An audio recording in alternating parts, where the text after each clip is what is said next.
un comité de ética en investigación, siempre y cuando tengan, conocimientos en este tema, por supuesto. En estas investigaciones, cuando usted realiza un protocolo de investigación, lo va a pasar a ese comité.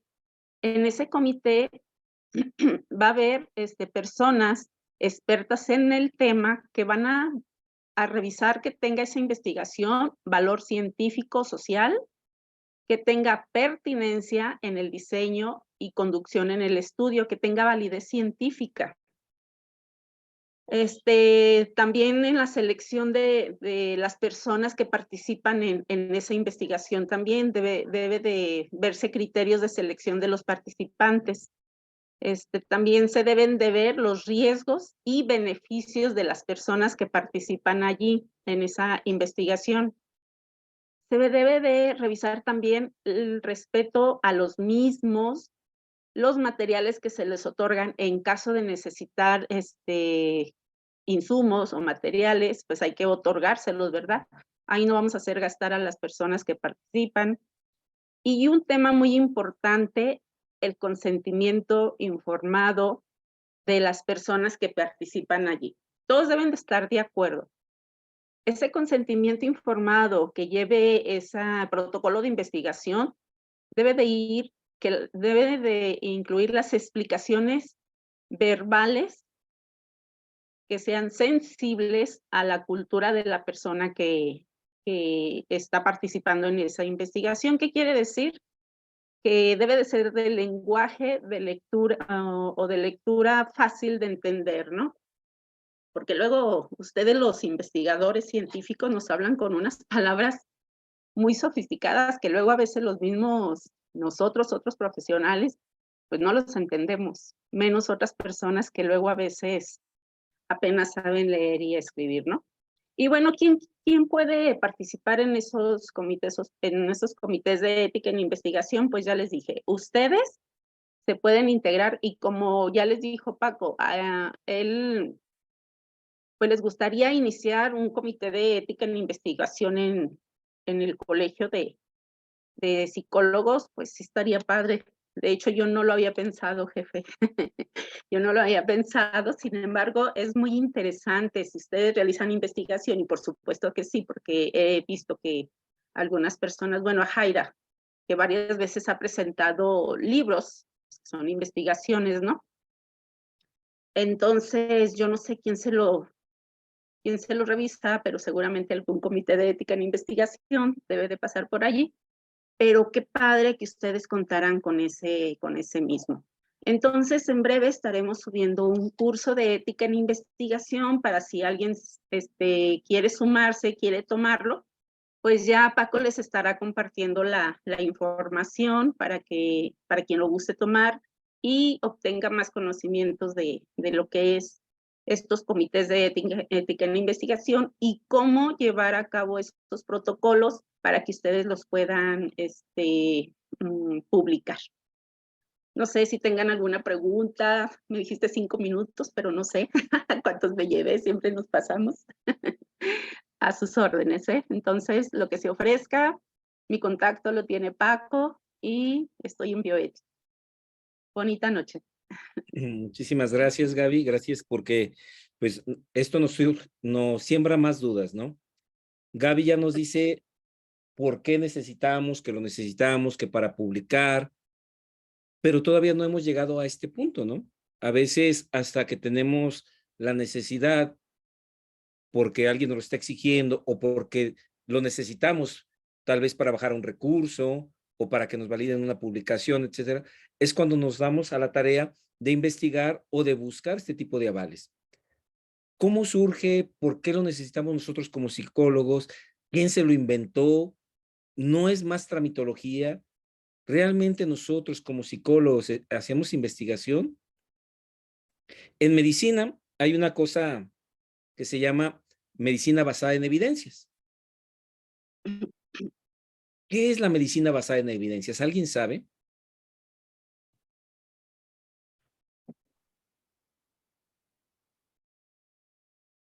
¿A qué le suena? Tienes tu micrófono abierto, Gaby. Ujú.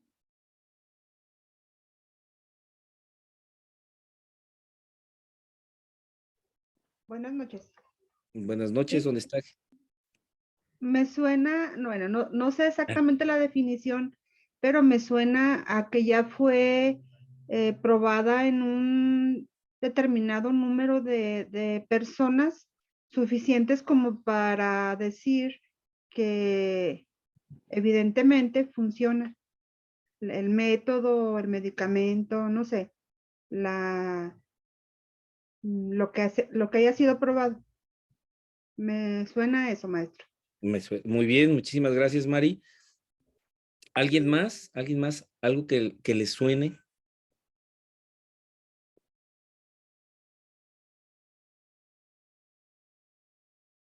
Medicina basada en evidencias.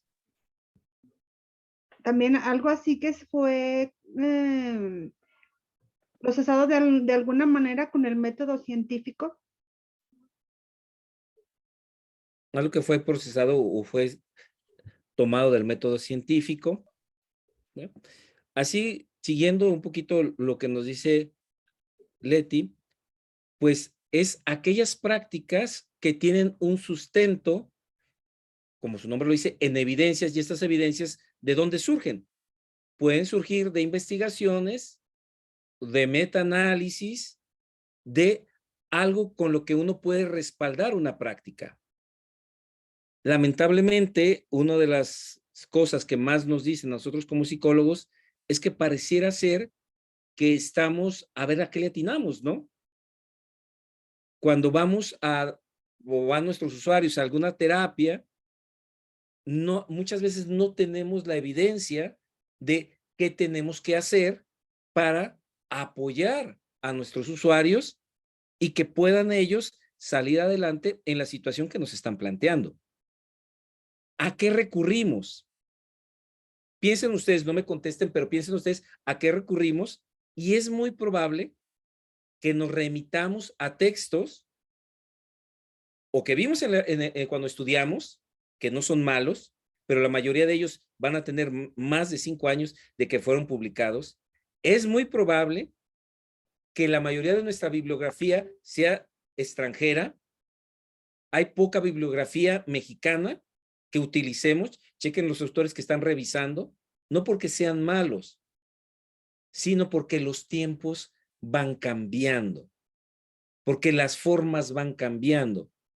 Y entonces, cuando hablamos de medicina basada en evidencias, es la actualización a las prácticas, en este caso, hablando específicamente de la medicina, pero pudiésemos hablar también de psicología basada en evidencias.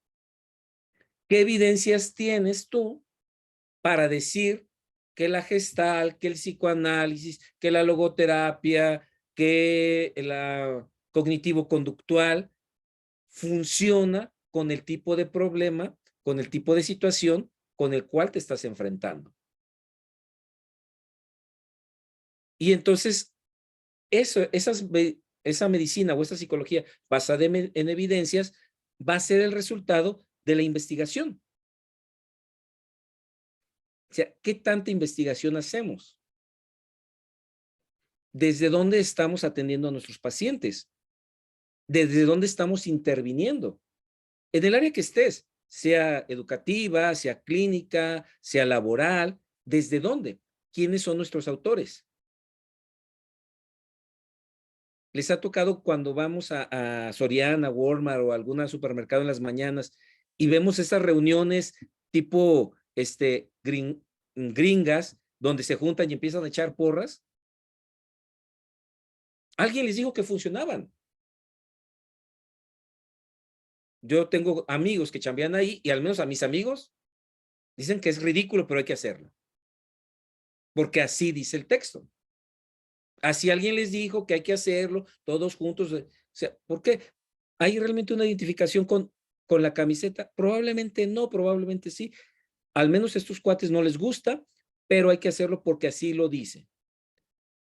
¿De dónde lo tomaron? Ah, probablemente lo tomaron de un autor, tal vez no mexicano, tal vez de otro contexto, donde necesitan ese tipo de validaciones. ¿Y qué tiene que ver esto con la ética en la investigación? En realidad, nosotros como psicólogos, ¿hacemos investigación? Yo les diría que sí. La mayoría de nosotros ya estamos titulados. Muy probablemente tuvimos que hacer un protocolo de investigación. Muy probablemente incluso recolectamos muestras, etcétera, etcétera. Y si ustedes van a la biblioteca central de cualquier universidad, van a encontrarse N número de tesis. Y a veces hasta de personas que son fuera de nuestra área que están haciendo investigación.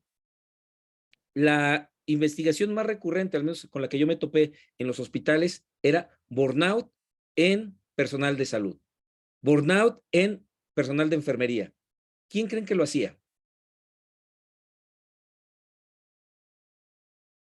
¿Quién se les ocurre que estaría investigando burnout o motivación en el personal de enfermería y de medicina? ¿Quién creen que lo haría?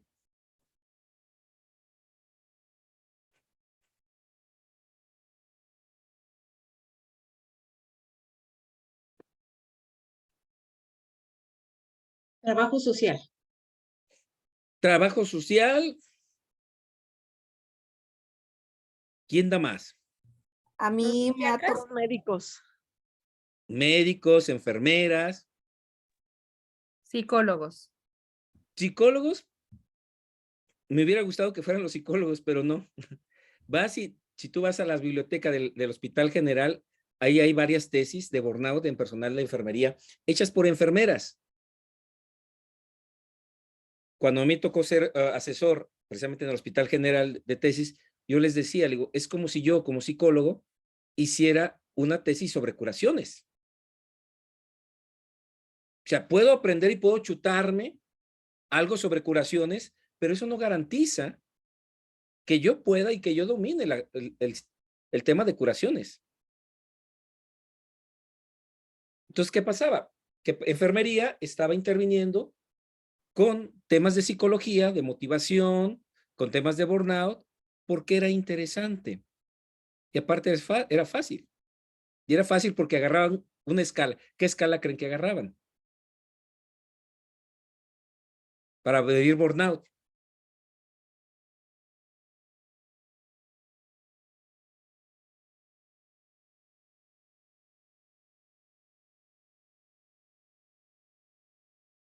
No me doy cuenta si lo googlean, ¿eh? Pues digan, ¿Será una de depresión de Becker? Becker era una, pero esa no la utilizan para burnout. Hay una especial de burnout.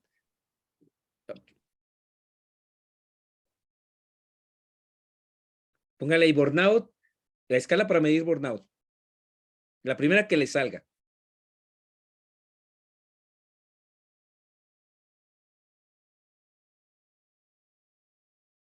¿Qué te salió, Emma?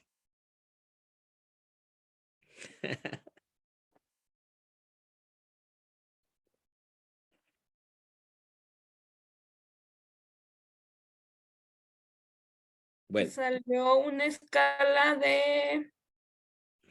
Es Maslach. el Maslach. ¿Está validada? ¿Está aprobada con población mexicana? ¿Está aprobada con población latinoamericana? No importa. Lo que importaba era cumplir con el requisito y con la tarea. Dice que está hecha en los 80. Aparte, ¿no? Pero así, y así como y quise que lo hicieran, que lo buscaran, porque eso es lo que hacemos muchas veces para investigar. Ponemos el tema y la primera que nos arroja. No le buscamos cuando vemos en la página 3, 4, sino en la primera, pum, lo agarramos y copiamos. Adelante, Ira. Hola, buenas noches. Solo quería comentar que lo que yo he observado es que esos temas, estrés, burnout, incluso inteligencia emocional, son temas que están siendo, voy a decirlo así, invadidos por especialistas del área administrativa, contadores, LAES, porque de alguna manera como están encargados del trabajo en organizaciones, pues para ellos es como fácil decir, las técnicas de el control de la inteligencia emocional para que haya mayor productividad. Y entonces empiezan a relacionar esas dos variables, pero pues definitivamente, ¿verdad? No son expertos y tampoco manejan escalas estandarizadas para determinar pues la situación que tienen los trabajadores, pero sí me ha tocado observar mucho que otros especialistas, ¿verdad? Fuera de la psicología, pues están haciendo como que el trabajo, vamos a decirlo así, que los psicólogos deberíamos de estar generando, ¿verdad? Enriqueciendo pues el proceso psicológico. Ok. Muchísimas gracias, Eira. Así es, efectivamente, estamos como que mezclando las áreas de conocimiento. Obviamente, el ideal sería, como bien nos dice Eira, que fuéramos nosotros, los psicólogos, los que lleváramos esa punta, pero ahí también hay una responsabilidad ética. Y es ahí donde entran los comités. ¿Me permiten compartir? No sé quién es el anfitrión.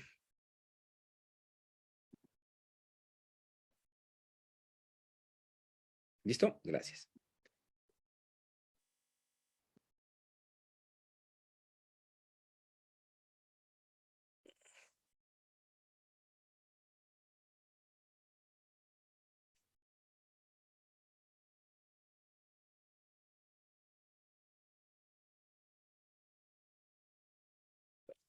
Ética de la investigación en psicología.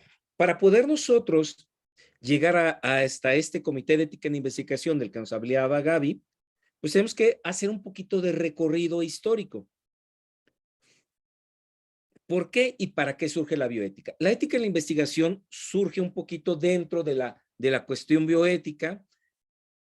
¿Y qué es la bioética? De acuerdo con Potter, primo hermano de Harry Potter, él en su libro, en los años de los 70, Van Russell Potter, él publica, él era un oncólogo. Dicen las malas lenguas, que en una ocasión se encontraba en su laboratorio, esos son los chismes de la ciencia, ¿no? Que se encontraba en su laboratorio, estaba ahí viendo unos matraces, etcétera, cansado de estar como que tan enfocado en su ciencia, se acerca a la ventana y se queda viendo la gente que anda caminando ahí en el jardincito, etcétera, me imagino que en la universidad, y entonces como que le viene un chispazo, ¿no? Así casi como si le cayera una manzana. Y él se da cuenta que a veces nos metemos tanto en la ciencia que nos olvidamos de los seres humanos.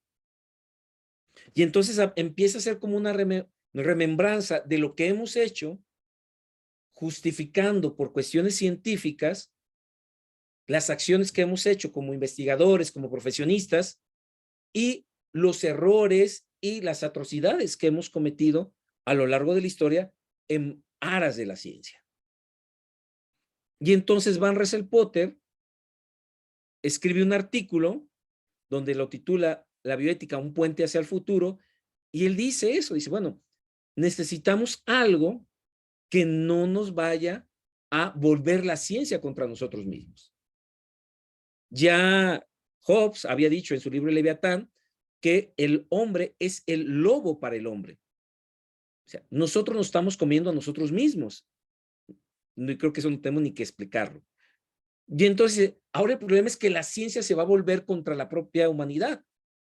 Y entonces tenemos que hacer algo para que la ciencia no se separe de lo humano. Y entonces se crea lo que es la bioética, o crea su libro Bioética, un puente hacia el futuro, donde se pretende precisamente esta reflexión de que lo que hagamos desde la ciencia no deje de lado la parte ética, es decir, la parte humana. No solamente somos números, no solamente somos cuestiones medibles, sino hay algo más, y nosotros como psicólogos lo sabemos, ¿no? O sea, no todo puede ser cuantificable. Hay cosas que son cualificables, son parte de las cualidades y no se tienen que medir. Entonces, en este ambiente se empieza a generar una serie de reflexiones acerca precisamente de esto que había dicho Potter. Bueno, ¿qué experimentos ha habido a lo largo de la historia, sobre todo de la historia moderna, que han cometido atrocidades con los seres humanos? No sé si alguno de ustedes sirvió o fue voluntario para la vacuna patria. ¿Alguien sabe qué pasó con la vacuna patria? del COVID, la que estábamos haciendo aquí en México? Pues nadie sabemos. ¿Qué pasó? Lo último que yo supe es que estaban buscando voluntarios para probarla. Si tú eras voluntario, te llenabas una cédula, te iban y te buscaban a tu casa y ya te ponían la vacuna y te inoculaban para ver si funcionaba la vacuna patria. Parecería ser que no ha prosperado porque no sabemos nada de ella. Esto ha sido a lo largo de la historia. Ya en la historia reciente, y cuando hablo de historia reciente es de la Segunda Guerra Mundial para acá, se empezó a tener en cuenta ciertas acciones que habían realizado personas, médicos, investigadores, y que habían tenido resultados catastróficos. Ustedes ven ahí que dice Nuremberg, 1947, Código de Nuremberg. Ese es el código que surge posterior a la Segunda Guerra Mundial y que es el juicio que se les hace a los científicos, médicos, acerca de los experimentos que se hicieron dentro de la Alemania nazi. Obviamente los alemanes perdieron. Si los alemanes hubieran ganado, a lo mejor ahorita los tendríamos como unos próceres de la patria, unos ídolos, unos grandes investigadores. En principio pudiéramos decir que no obraron de mala fe, obraron de acuerdo a lo que se usaba en ese entonces.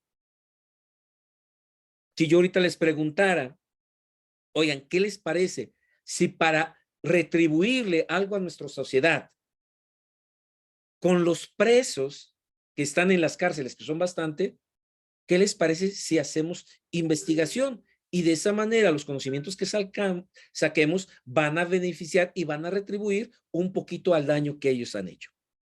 ¿Qué creen si lo sometemos a la consideración de la gente? ¿Qué creen que diría la gente? Ya leí los labios de Emma, dice, pues sí. Y así como eso, dice, pues no está tan mala la idea. Hace poco hubo una iniciativa que no prosperó, que decían que ante la carencia de órganos que tenemos, ¿qué les parecería si los presos pudieran reducir su condena donando órganos? Entonces, ahorita piensen la posibilidad. A lo mejor si yo tengo ahorita la necesidad de un riñón y no hay donador porque no hay donadores, y alguien me dice, oye, ¿cómo ves que pasara esta ley? ¿Te late? Oye, una córnea, un pulmón, piel, al cabo se regenera. Pues a lo mejor ya no se nos hace tan absurdo, ¿no? No pasó. ¿Por qué? Porque estaríamos violentando la autonomía de los presos porque están sometidos a una presión y a una autoridad. Pero fue una cosa que le pasó a alguien por la mente y que dijeron, pues puede ser. No lo veían mal porque era la situación en la que se estaba viviendo. Mucho de lo que se hizo en la Alemania nazi no lo veían mal. Estaban experimentando con judíos y para ellos los judíos eran los malandros de su sociedad. Estaban experimentando con homosexuales. Para ellos los homosexuales eran los malandros, los testigos de Jehová, los gitanos. Y entonces para ellos estaban haciendo un bien. Y también estaban haciendo que eso que iban a sacar de investigación, pues iba a servir para que la demás sociedad, los buenos, por así decirlo, tuvieran beneficios. Por eso es que la gente no lo veía tan mal. De hecho, hay investigaciones similares en Japón y no se habla nada porque, ¿qué creen? Todo lo que se sacó de esa investigación se le dio a pago a Estados Unidos con tal de que no juzgaran a los investigadores. Les digo, ¿sabes qué? Todo lo que yo investigué te lo doy, todo lo que yo sé te lo doy, pero no me hagas nada. Y Estados Unidos dijo, va. Y ustedes búsquenlo ahí, investigaciones en Japón, y van a encontrarse que hicieron lo mismo o peores cosas que lo que hicieron los nazis. Y nadie hizo nada, ¿por qué? Porque lo cambiaron la información precisamente por protección. Bueno, ya más cercano a nosotros, bueno, aquí ven ustedes los años, está 1947, sí, sale el Código de Nuremberg para la Alemania nazi. Después, en Helsinki, se hace una declaración a nivel mundial donde se establece algunos criterios para participar en investigaciones. Y la más básica de todas es que sea voluntario, que no te forcen, que exista eso que Gaby nos hablaba del consentimiento informado. Pareciera ser que todo iba muy bien, pero en 1978, bueno, más bien en 1974, se publica un artículo donde dice a 40 años de, se me fue el nombre, del experimento de Tuskegee. ¿Qué es el experimento de Tuskegee? En los años 30 se buscó a la población afrodescendiente y se les inyectó el virus de la sífilis. Y se les dejó la evolución natural de la enfermedad. ¿Para qué? Para saber cómo estaban enfermando y de esa manera poder curar a las demás personas. Probablemente la sífilis es una de las enfermedades que más conozcamos. Gracias, entre comillas, a esta investigación que enfermó a 400 personas, que no les dio medicamento, que solamente los estuvieron en observación. Cuando sale la investigación 40 años después, publicada en un periódico, entonces el gobierno de Estados Unidos, y no solamente eso, el gobierno de Estados Unidos había pagado la investigación. Eran recursos federales. Entonces, imagínense ustedes todo este rollo de la discriminación, etcétera, etcétera, y de repente dice, a ver, vamos poniendo en pausa las investigaciones y vamos revisándolas. Y se encontraron que a lo largo de los años había, posteriores a Nuremberg y en tiempos recientes, estamos hablando de 1978, había investigaciones que seguían utilizando a los seres humanos, a las personas, para construir conocimiento, pero a costa a veces de vidas o de algún tipo de beneficio. Está el caso de un hospital de Willowbrook, donde se le atendía a niños con alguna discapacidad, con deficiencia mental, y les decían, bueno, es que yo aquí tengo un consentimiento informado, tengo una carta donde me dice que ellos aceptan participar en la investigación. Pero lo que no decían es que si querías ser atendido en este hospital, tienes que participar en la investigación. Eso se llama coacción. Si yo necesito el servicio y como pago de ese servicio, tengo que dejar que investigues conmigo, pues va, ¿no? Porque es lo único que tengo. Y entonces así se fueron encontrando diferentes prácticas. En otro hospital habían estado inoculando o estado inyectando células de cáncer a ancianitos para ver cómo se reproducían las células de cáncer. Se había investigado, uno de los más sonados es la talidomina, un medicamento que no se probó adecuadamente y que generó a niños con malformaciones. Nacían niños que no tenían extremidades por un medicamento mal investigado o mal probado. Y podríamos decir, bueno, sí, vale, entiendo que si tienes, le inyectas sífilis, le inyectas cáncer, pero nosotros, ¿qué? Nosotros no inyectamos nada. ¿Qué pasa en psicología? Bueno, primero vamos a ver más o menos cómo está la situación que yo les decía hace rato de las investigaciones. Estas 10 carreras son las más taquilleras a nivel nacional. Nosotros en psicología estamos en el 7º lugar. ¿Qué quiere decir esto? Que si nosotros somos de las más taquilleras y si un modo de titulación es por medio de protocolo de investigación, entonces imagínense la magnitud de investigaciones que se están haciendo. ¿Dónde está ese conocimiento? ¿Dónde están esos textos? ¿Qué actualizaciones tenemos para el tratamiento de adicciones, para el tratamiento, no sé, de algún otro tipo de necesidades de niños, de adultos? ¿Dónde están si se supone que estamos produciendo mucha investigación? Bueno, la Universidad Autónoma de Querétaro publicó este texto, que es un texto base para nosotros aquí en México, Ética de la Investigación Social. ¿Por qué? Porque es un texto que está hecho bueno, no por mexicanos, porque Robert Hall no es mexicano, es americano, pero ya radica en México, que es el coordinador del texto, pero que nos ayuda a ver cómo aplicar la ética a las cuestiones sociales.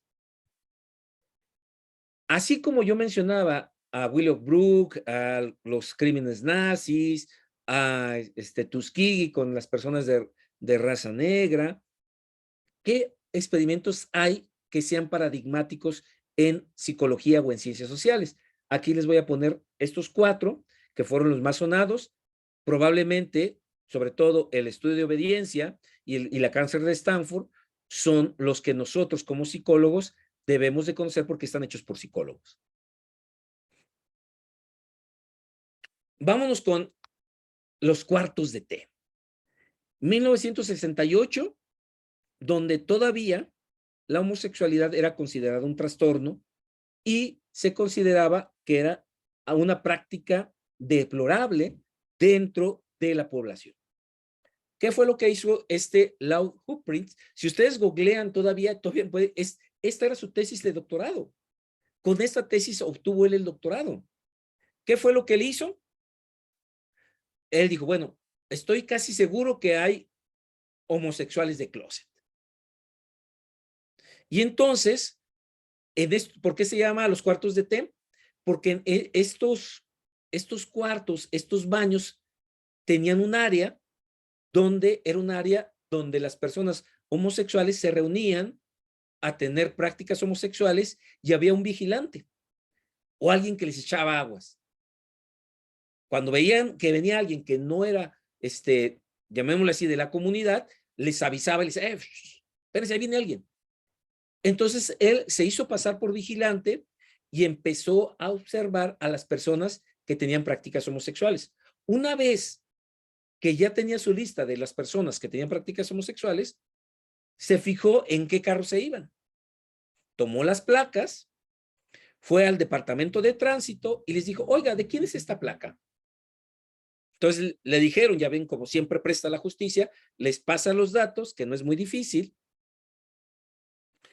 va y los busca, o sea, va y busca a estas personas que ella sabía que eran homosexuales, pero ya va y las busca como investigador, pero supuestamente para ver cuál era su dinámica familiar. Ellos no lo identificaron que era el vigilante, le empiezan a compartir sus vivencias de familia, etcétera, etcétera, y entonces publica su investigación, pero en su investigación hay tantos datos que pudieron identificar dentro de la comunidad a qué persona se refería. Entonces, imagínense ustedes que en algo que era considerado una perversión, alguien lo expone y lo da a conocer por medio de un libro. ¿Qué efecto tendría con la persona? ¿Le causaría algún daño?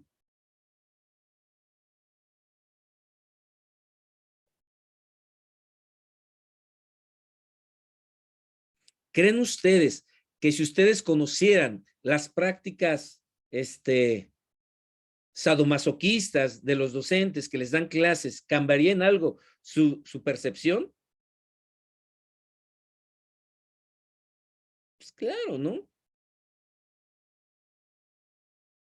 Entonces, imagínense el impacto que tiene en una comunidad, estamos hablando de los años 70, donde se evidencia que había personas con este tipo de prácticas, que ellos habían mantenido ocultas, pero gracias a una investigación habían salido a la luz y hubo personas que perdieron su familia, que perdieron su trabajo, que fueron agredidos, y el investigador pudo haber dicho, ¿a mí qué? Yo no hice nada, yo no los dañé, yo no les inyecté nada. Pero ¿qué crees? Con la información que tú diste, les arruinaste la vida. Estudio de evidencia, Stanley Milgram.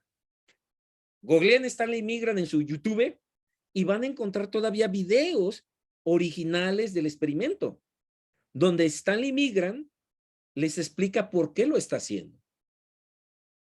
Incluso hace poco, no hace, yo creo que como máximo 5 años, salió en un reality show en España, si no mal recuerdo, Francia, hicieron una cosa similar.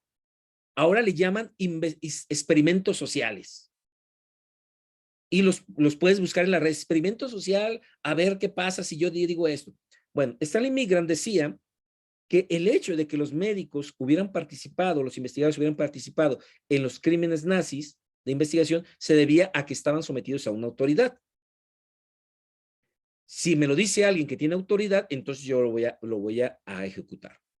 Entonces monta un laboratorio donde supuestamente, y esto tiene que ver con la cuestión educativa, supuestamente si a una persona le das electroshock cuando está estudiando, cuando está contestando, por evitar el daño, la persona va a poner más atención y va a aprender mejor.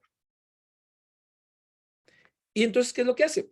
Pone una pantalla, una mampara, así como que se ve medio borroso, no se ve, o sea, no se ve así, no es un vidrio, y del otro lado junta a una serie de voluntarios y les dice, ¿saben qué? Su función es, tienes un tablero y vas a ir apretando un botón para ir haciendo una descarga a la persona que se va equivocando. Conforme más se equivoca, más le das la descarga. Del otro lado de la mampara había una persona que era una actor y se iba a equivocar de manera flagrante, ¿no? De tal suerte que la intención era ver hasta qué punto el sujeto de investigación, que era el que estaba apretando los botones, era capaz de castigar a otro ser humano con tal de seguir seguir una orden. Los psiquiatras de aquella época habían dicho que solamente las personas con algún trastorno mental o con alguna cuestión social serían capaces de dañar determinantemente a otro ser humano dándole la descarga mayor. ¿Qué porcentaje creen ustedes de personas que le dieron la descarga hasta dejarlos inconscientes aparentemente a la persona que estaba tras la mampara? ¿Qué porcentaje? Del 100%, ¿qué porcentaje creen que seríamos capaces de infligir dolor? Porque el actor gritaba y decía, no, ya, por favor, paren esto, etcétera. Y el investigador lo tenías aquí parado con su batita blanca y te decía, adelante, adelante. ¿Qué porcentaje les gustaría? Pónganme ahí sus numeritos en el chat si quieren, para que sea más rápido.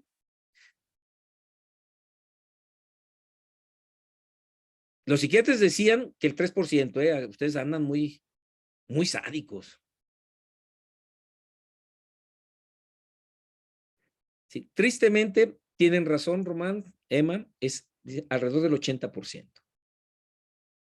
Y entonces, imagínense esto, o sea, el conocimiento. Adelante, Martín. En el caso del experimento de Milgram, el porcentaje estuvo alrededor del 60%. La réplica que estás mencionando, que fue realizada a principios de los años, como en 2008, como en 2002, en Francia, en la televisión francesa, con evaluación y selección de participantes, sí llegaron hasta el 81%. De hecho, en el caso de la televisión francesa, seleccionaron entre 10,000 candidatos para quedarse con 90 participantes. Y ahí sí llegaron a alcanzar bajo ciertas condiciones del experimento, lograron alcanzar esos porcentajes de arriba del 80%. Okay. Muchísimas gracias Martín, por eso.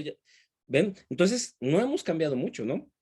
¿Cuál es el problema de aquí? Que a las personas que participaron, nunca les dijeron que era un actor. O sea, ellos se quedaron con la idea de que habían dañado a otro ser humano. Nunca se les hizo esa aclaración. Ahora, si se los hubieran hecho, si les hubieran dicho antes, lo hubieran hecho, probablemente no, porque sabían que era algo ficticio. Pero el daño ya estaba. Y bueno, ya quité el de la cárcel de Stanford para no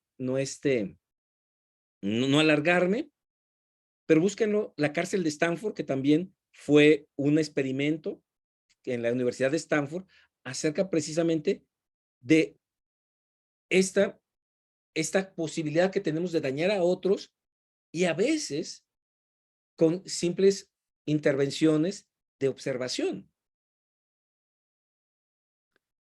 Y vendrían estas preguntas. ¿Tiene cabida la ética en lo que estaban haciendo? No tocaron, teóricamente no tocaron a los participantes. Fueron indicaciones. Los cuartos de té no los tocaron. Fueron preguntas acerca de su vida personal. Por obtener conocimiento, ¿se justifican los medios?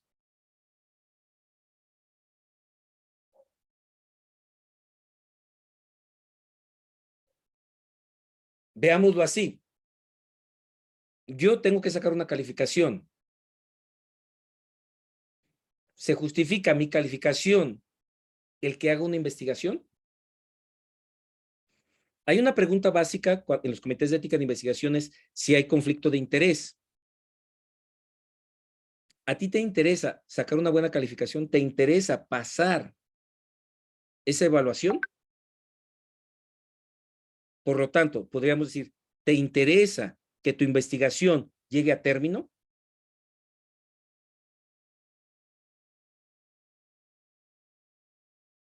Entonces, claro, tú tienes un beneficio directo y esa es tu calificación. ¿Eso es malo que haya un conflicto de interés? No, lo único que hace es que debe ser más cuidadoso para que no sea ese conflicto de interés lo que vaya a marcar la intervención en la investigación. Porque tú de entrada ya tienes un beneficio, que es tu calificación, que es tu grado académico muchas veces. Y entonces ahí es donde empezamos a cuestionarnos acerca de cómo estamos haciendo y de lo que estamos haciendo.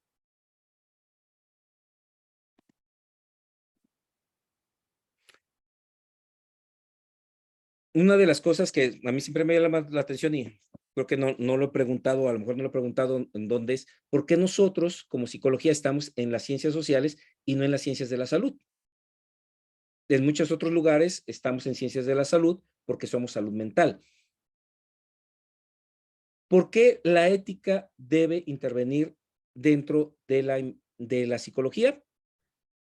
Lo dice la UNESCO en su Declaración de Bioética y Derechos Humanos. La salud no depende únicamente de los progresos de investigación científica y tecnológica, sino también de factores psicosociales y culturales. Es decir, la salud tiene que ver también con la psicología y con cuestiones de cultura. Y entonces la Ley General de Salud tiene un marco legal, que es el artículo 96, y nos dice, que son los que nos van a normar, que la investigación para la salud comprende el desarrollo de acciones que contribuyan al conocimiento de los procesos biológicos y psicológicos en los seres humanos, al conocimiento de los vínculos entre las causas de enfermedad, la práctica médica y la estructura social. Entonces, aquí en la Ley General de Salud nos dice que la investigación para la salud también es de nuestra competencia.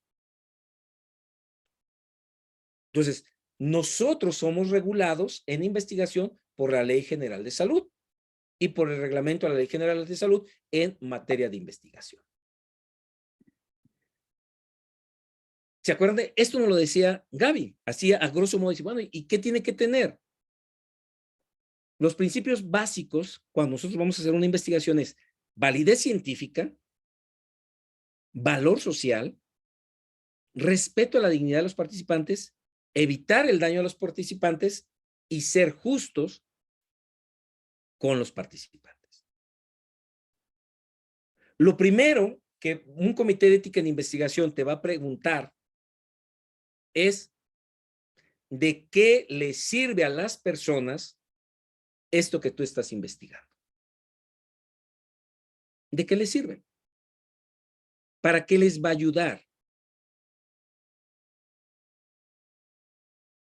Si no les va a ayudar en nada, entonces estamos violando la primera pauta.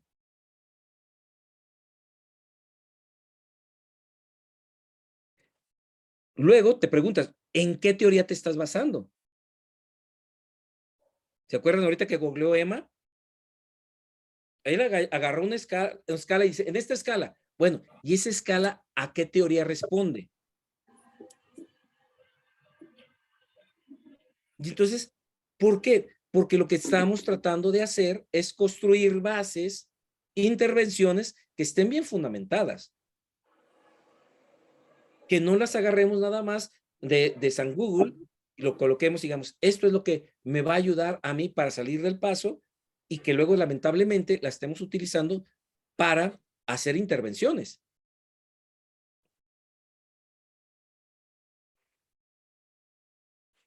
De acuerdo al imperativo categórico de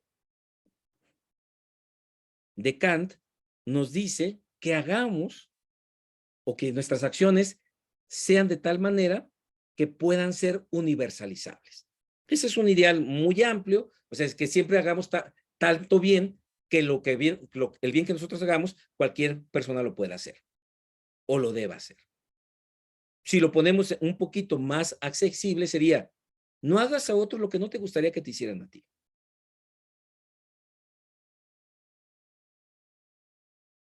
Si a mí no me gustaría que me utilizaran para sacar conocimiento que a mí ni siquiera me va a beneficiar, entonces mínimo yo no debo hacer eso, ¿no? Y entonces ahí es donde uno tiene que empezar a buscar realmente necesidades de las personas. Piensen ustedes en cuestión de investigación, que incluso el área de enfermería tiene una línea de investigación sobre adicciones. Yo desconozco si también en psicología tenemos una línea de investigación sobre adicciones, sé que enfermería la tiene. ¿Cuáles son los tratamientos, las intervenciones psicoterapéuticas más eficaces en adicciones? En adicciones, en adictos del estado de Zacatecas. ¿Cuáles? ¿Sería útil para el estado de Zacatecas saber cómo intervenir con las personas que padecen la enfermedad de la adicción? Yo creo que sí. Entonces, ese valor social, o sea, tendríamos que partir de lo que es lo que necesita nuestra población, qué es lo que estamos ahorita padeciendo, y a partir de ahí generar investigación, porque nos va a dar respuestas a las necesidades que son necesidades sentidas y son necesidades reales. Y no a la inversa, ¿no? ¿Qué se te ocurre investigar? Algo que sea fácil, algo que tenga anucleadas a las personas. Y entonces aquí también lo mencionaba Gaby en su introducción. Hay unas pautas internacionales que le conocemos vulgarmente como SIOMS, y la pauta 1, que nos aplica a todos los investigadores, dice, los estudios propuestos son científicamente sólidos y construidos sobre una base de conocimiento previo adecuado y de que es probable que generen información valiosa. ¿Qué vamos a sacar de información? ¿Para qué? Va a ser información base. Por eso es tan importante contar con líneas de investigación.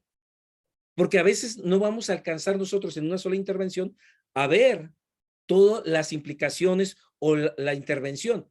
Pero si no presentamos una línea de investigación, nada nos garantiza que la información que yo estoy recolectando ahora, alguien la vaya a seguir.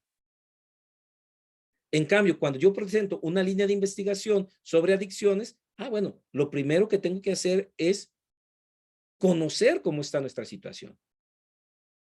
Para que después sobre eso tengo la garantía que posteriormente alguien va a continuar con esta línea.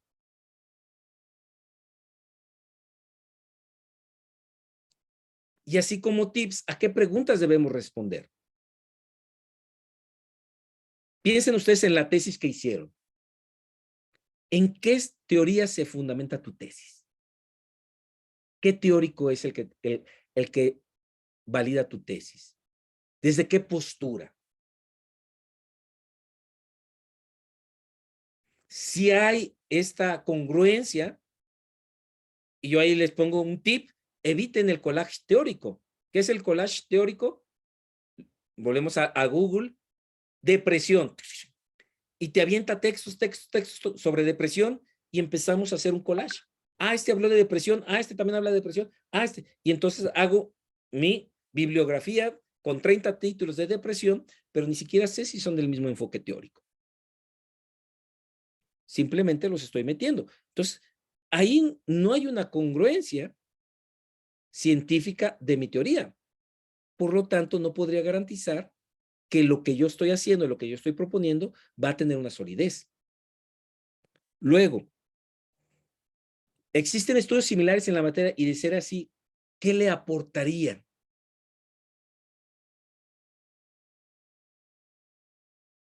Lo más común que nos encontramos es que le cambien la población.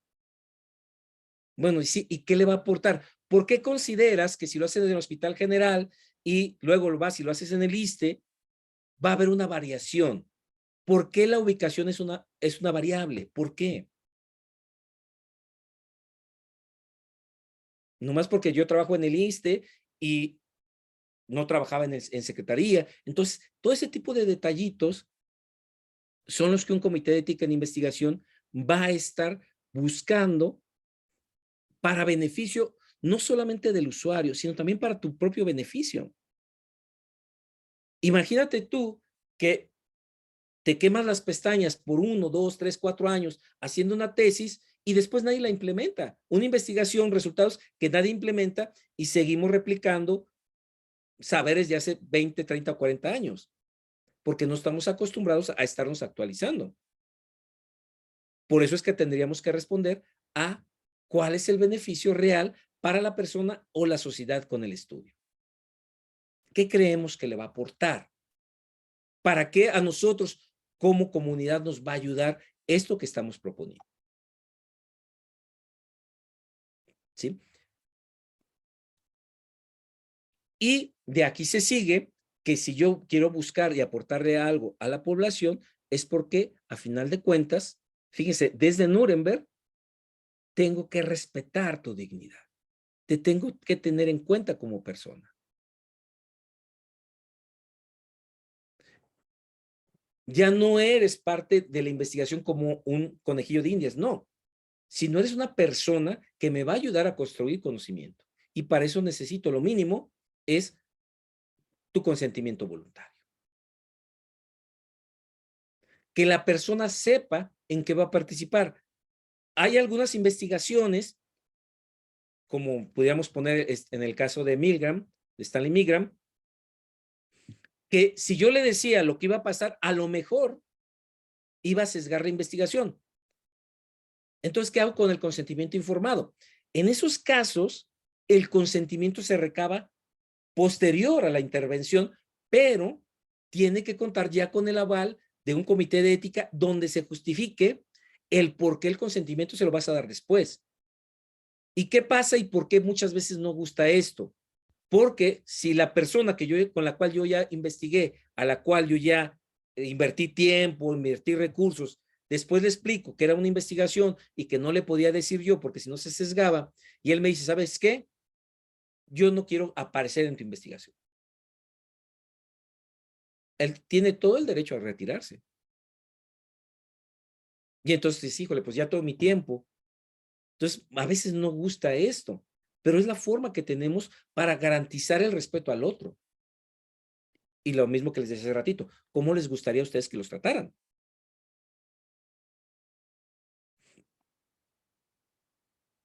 Y entonces aquí vienen cosas tan sencillas como qué tipos de datos necesito.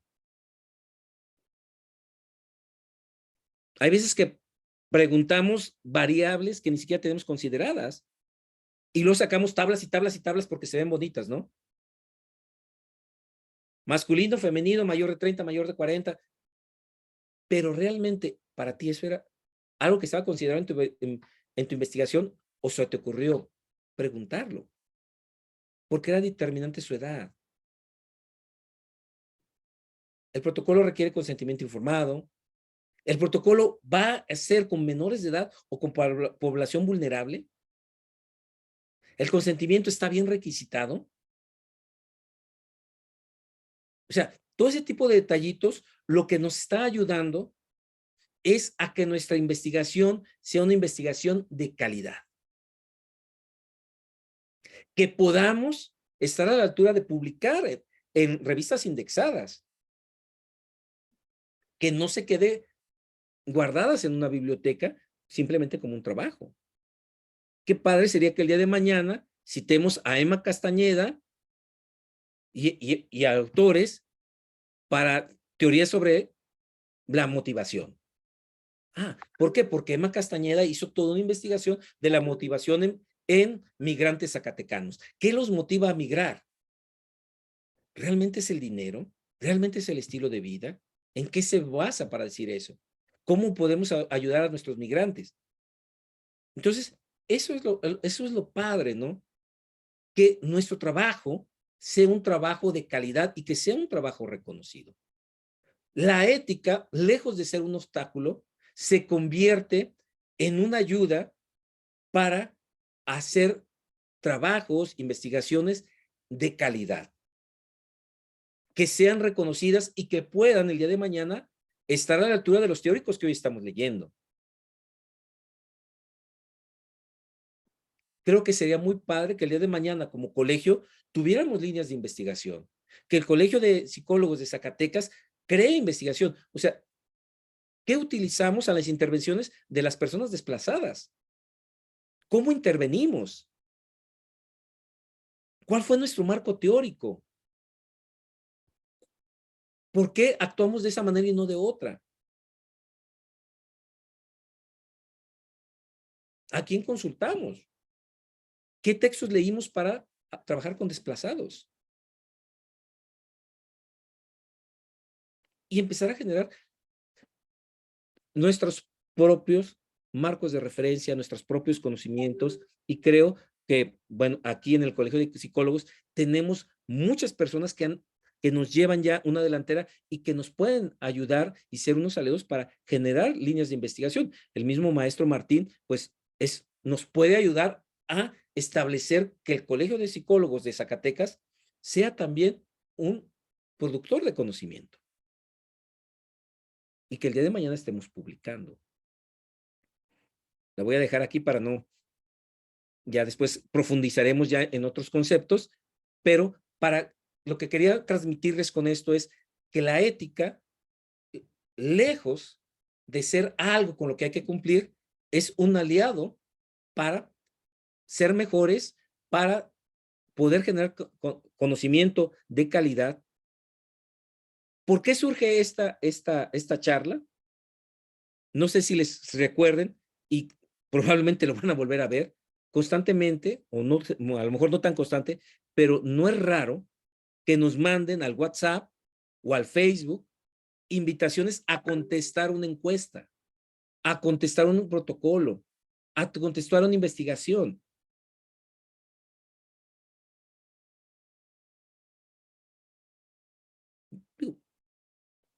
¿Realmente va a tener un impacto este conocimiento?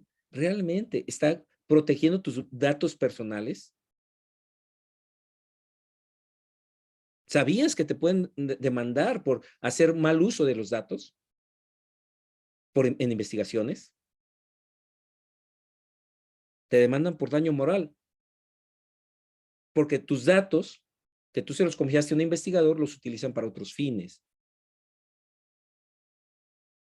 Entonces, por eso es necesario que conozcamos cómo valernos de los comités de ética de investigación para tener trabajo de calidad y, como les decía, estos trabajos de calidad se van a convertir en intervenciones de calidad y en una mejor forma de atención a las personas a las cuales estamos atendiendo. En cualquier ámbito.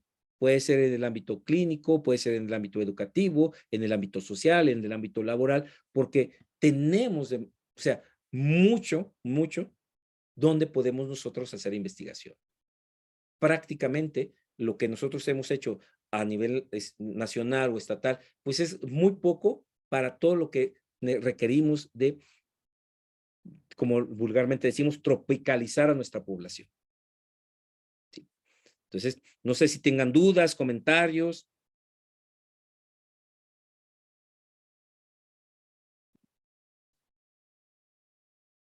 Obviamente con lo que comentabas de estas encuestas que mandan, o estos instrumentos ya que se mandan vía WhatsApp, hasta dónde la parte de la investigación y teniendo en cuenta la ética hace uso de estas tecnologías justamente para llevar a cabo una investigación. Si hay reglamentos, de alguna forma. Sí, existen protocolos que hay que seguir para el inicio de una investigación por WhatsApp, o por, ¿cómo se llama? Por formularios digitales. Estos formularios digitales tienen que tener una leyenda. Esta leyenda es donde te dice así, la presente investigación consta bla, bla, bla, porque muchas veces no sabes tú hasta dónde va a llegar el formulario. Y tiene que tener ciertas características. Una de ellas es que una copia de eso que está él contestando sea entregada a él. Ese es su consentimiento informado, es lo que tienes. Va a haber, obviamente, de investigaciones. Va a depender de qué es lo que estás solicitando y cómo lo estás solicitando. No es lo mismo un estudio de mercado donde te dice, ¿qué prefieres, Coca o Pepsi? Que prácticamente no necesitarías datos personales, a una investigación donde preguntes, no sé, nivel socioeconómico, donde preguntes prácticas sexuales, donde preguntes uso de algún tipo de estupefaciente. O sea, va a depender. Ahí es donde hablamos de sin riesgo, riesgo bajo o riesgo superior al término. ¿Sí? Y hay una estratificación de los riesgos que está normada precisamente en el reglamento de la Ley General de Salud en materia de investigación. Muy bien.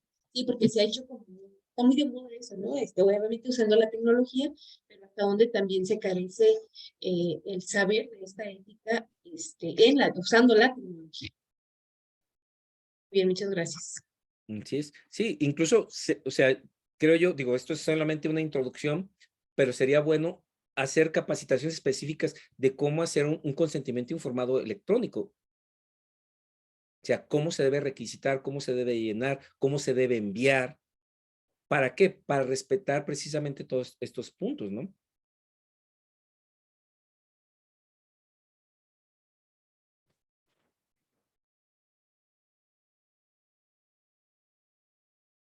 ¿Algo más?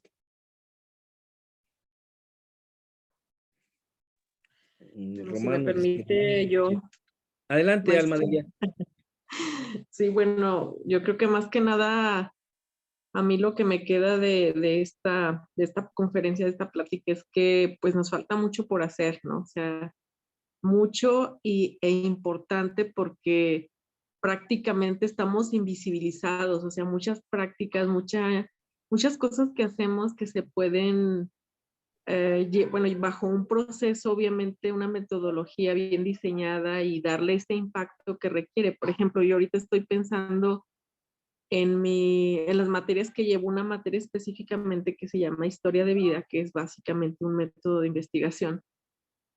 Precisamente a los muchachos hasta donde alcanzamos a llegar es a la recolección de información, pero me parece muy importante porque precisamente yo con ellos llevamos desde la parte de la elaboración del consentimiento informado. Y algo que ellos luego me piden, porque ellos trabajan con una historia de vida real, ya por ahí el grupo decide el tema. En el semestre pasado, por ejemplo, ellos eligieron trabajar sobre el impacto en el área, en los estudiantes de psicología, el impacto post-COVID, ¿no? O sea, esta parte, o sea, digo, es muy importante cómo impactó ahora el regreso a clases en varios aspectos, y se hizo como todo un procedimiento. Obviamente tiene sus limitaciones porque solamente básicamente es un semestre lo que se lleva este tipo de materias, pero me parece interesante, y sobre todo que las bases que se les están dando ahí pues son bases precisamente que se están tocando aquí, o sea, la importancia de entender la ética no como un accesorio, sino precisamente como un valor que tiene consecuencias. O sea, me refiero que al no hacerlo tiene consecuencias, el no llevarlo a cabo tiene consecuencias. Decías ahorita, como una palabra, porque no los tocaron, cómo una palabra, una frase puede impactar. Claro que puede impactar, o sea, es nuestro trabajo prácticamente, o sea, nosotros no tocamos a los pacientes físicamente, pero es a través de la palabra que nosotros podemos precisamente tener ese impacto. Entonces, no sé, a mí me deja con mucha inquietud. De hecho, a mí me gusta la investigación, o sea, si se hiciera el curso que comentaba en el inicio, no sé, la maestra, la doctora, a mí me gustaría como, pues, seguirme capacitando, ¿verdad? Porque antes que nada, yo creo que lo importante también es, pues, seguirnos formando. Por eso me quedo con muchas inquietudes, con ganas de seguir formándonos o formándome en mi caso, y pues sobre todo porque yo llevo materias de investigación y que aparte, pues yo digo que nuestra práctica misma, en mi caso clínica, pues es investigación. O sea, quieras verlo como quieras verlo, nosotros mismos necesitamos hacer un consentimiento por parte de los pacientes para que podamos llevar a cabo pues el proceso que se necesita. Entonces, pues muchas gracias por esta charla. Yo creo que es de mucho aprendizaje. Gracias. Muchísimas gracias, Delia. Bueno, Delia, gracias por eso que dices. Sí, efectivamente, creo que nos puede ayudar a nutrirnos, y si desde la formación estamos viendo, como te digo, lo que le aporta, ¿no? La parte bioética a nuestras prácticas, creo que va a ser más fácil que el día de mañana nos mantengamos dentro de esta misma línea, ¿no? O sea, de las prácticas éticas y de las prácticas no éticas, ¿no? Por ahí decía, si no mal recuerdo, Eira, o alguien comentaba que hay otras profesiones que nos están quitando áreas que no son propias, pero a veces también nosotros renunciamos a ellas, ¿no? O sea, ¿por qué? Porque es más rentable dar angelología que buscar una práctica que esté comprobada, ¿no? O sea, lamentablemente a veces caemos hasta en eso. O sea, yo les decía que psicología basada en evidencias. Bueno, ¿qué evidencias tenemos para hacer intervenciones? Y eso tiene que ver precisamente con las prácticas éticas, con investigación ética y con un compromiso también nosotros como profesionistas para ejercer nuestra profesión, ¿no? Entonces, creo que es genial que desde la formación ya se esté planteando, se esté viendo. Ahí estamos precisamente en vistas a la conformación del Comité de Ética en Investigación en Psicología, pero eso no quita que también como colegio tengamos nuestro propio Comité de Ética en Investigación. El único requisito es que la institución o la asociación, en este caso como colegio, hagamos investigación. Y si nosotros hacemos investigación, entonces la Comisión Nacional de Bioética nos da un código, y ese código es con el cual nosotros podemos validar protocolos de investigación como requisito, como lo decía la maestra Gabriela, para publicación en revistas indexadas. Porque llevamos ya el aval de un comité de ética en investigación. Por ahí alguien comentaba que se pudiera sumar al maestro Martín, sería genial. Es un comité multidisciplinario, tendría que haber psicólogos, tendría que haber alguien de la comunidad, o sea, ya veríamos cómo conformarlo, pero que tengamos nuestro propio comité de ética.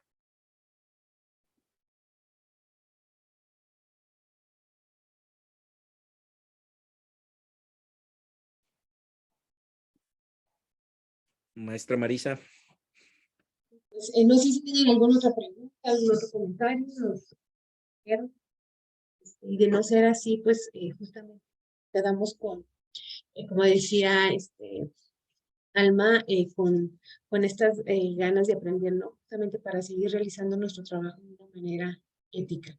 Y ahorita recordaba que ahora en estos días en un grupo de estos del Facebook, de repente solicitan atención psicológica. Ahí aparece la tarjeta de una chica de psicología que da terapia gestal en niños, pero dentro de sus habilidades que tenía también da algo así como constelaciones familiares y algo de Los Ángeles, justamente. Entonces también como los psicólogos carecemos somos ignorantes ante nuestra práctica ética, y creo que como colegio pues tenemos mucho por hacer. Entonces, pues de no haber más preguntas, les agradezco a nombre de nuestra presidenta y a nombre del colegio su tiempo para estar en este 8º curso, y seguiremos con más cursos y estamos pendientes con el diplomado o el curso que venga que tenga que ver con ética en la investigación. Ya Paco nos hará favor de ponernos al tanto, de darnos tiempos, y si el maestro Martínez acepta la propuesta que está en el chat, pues bueno, creo que ya es un buen inicio Bienvenido. Ya tenemos el para presidente. llevarlo. Bueno, pues muchas gracias, maestro Paco. Un placer escucharte y gracias por compartir todo lo que sabes con nosotros. Muchas gracias y buenas noches para todos. Muchísimas gracias, bonita noche y estamos a la orden. Muchas gracias, buenas noches.